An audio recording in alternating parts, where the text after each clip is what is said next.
India മഹാരാജ്യം പറയുന്നത് എന്താ? ഒരാൾക്ക് അയാളുടെ മതം വിശ്വസിക്കാം, ആചരിക്കാം, അനുഷ്ഠിക്കാം, അത് പ്രബോധനം ചെയ്യുകയും ചെയ്യും. എന്നാൽ പൊതുവിദ്യാലയത്തിൽ എല്ലാവരും വന്ന് മതം പ്രബോധനം ചെയ്യണമെന്ന് ഒരിക്കലും പാടില്ല. അവിടെ മതനിരപേക്ഷതയാണ് അവിടെ വേണ്ടത്. അതിനർത്ഥം എന്താ? അവിടെയുള്ള കുട്ടികൾക്കും അധ്യാപകർക്കും അവരവരുടെ മതവിശ്വാസം അനുസരിച്ചുകൊണ്ട് ജീവിക്കാം. അത് അവിടെ പ്രബോധനം ചെയ്യാൻ പാടില്ല എന്നുള്ള അതിനുള്ള ഏരിയ അല്ലത്, അത്രേ ഉള്ളൂ. പക്ഷെ അത് ജീവിക്കാൻ തന്നെ പാടില്ല, അതിന്റെ എലമെന്റുകൾ കാണാൻ പാടില്ല. അത് തലയിൽ ഒരു തട്ടമിട്ട് കഴിഞ്ഞാൽ അത് പ്രശ്നം, കുട്ടിനെ പുറത്താക്കുന്ന അവസ്ഥ നമ്മൾ കണ്ടില്ലേ? ഒരു കറുത്ത തുണിയെടുത്ത് ശബരിമലക്ക് പോകുന്ന സീസണിൽ കുട്ടികൾ സ്കൂളിലേക്ക് വന്നാൽ അത് പ്രശ്നം. ഒരു കുരിശ് ധരിച്ചുകൊണ്ടൊരു ക്രിസ്ത്യൻ കുട്ടി വന്നാൽ അതെന്തോ ഒരു പ്രശ്നമാണ്. ഇതൊന്നും മുമ്പില്ലല്ലോ.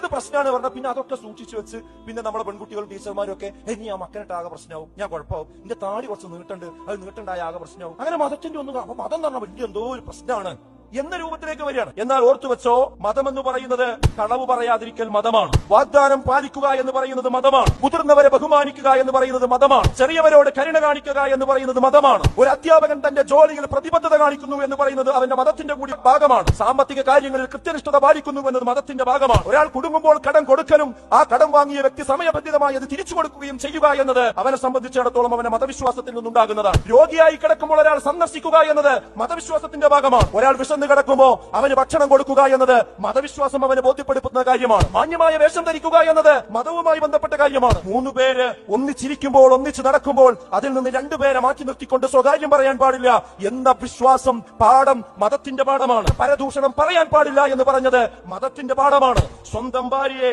വഞ്ചിച്ചുകൊണ്ട് മറ്റൊരാളുടെ പിറകെ പോകാൻ പാടില്ല എന്ന് പറയുന്നത് മതത്തിന്റെ ഭാഗമാണ്. സ്വന്തം ഭർത്താവിനോട് വിശ്വാസവഞ്ചന കാണിക്കാൻ പാടില്ല എന്നത് മതം പഠിപ്പിക്കുന്നതാണ്. സ്ത്രീ പുരുഷനെയും പുരുഷൻ സ്ത്രീയെയും തുറിച്ചു നോക്കാൻ പാടില്ല എന്നത് മതത്തിന്റെ പാഠമാണ്. ഒരു സ്ത്രീയും ഒരു പുരുഷനും ഒറ്റപ്പെടാൻ പാടില്ല.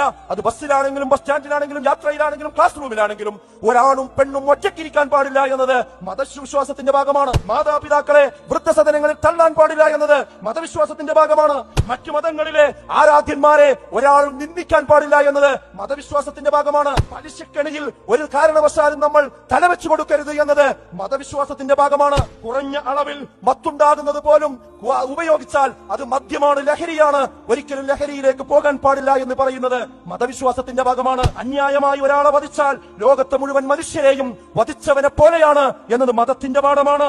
വർഗത്തിന്റെയോ വർണ്ണത്തിന്റെയോ പേരിൽ യാതൊരു ഉച്ചനീചത്വവും പാടില്ല എന്ന് പറഞ്ഞത് മതത്തിന്റെ ഭാഗമാണ്. ഒരു നിലക്കുള്ള ബോഡി ഷേമിങ്ങും പാടില്ല.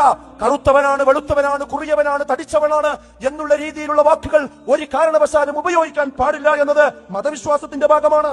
നിരപരാധികൾക്ക് നടുവിൽ ചാവേറായി പൊട്ടിച്ചിതറുന്നത് നരകാവകാശികളാണ് എന്നത് മതവിശ്വാസത്തിന്റെ ഭാഗമാണ്.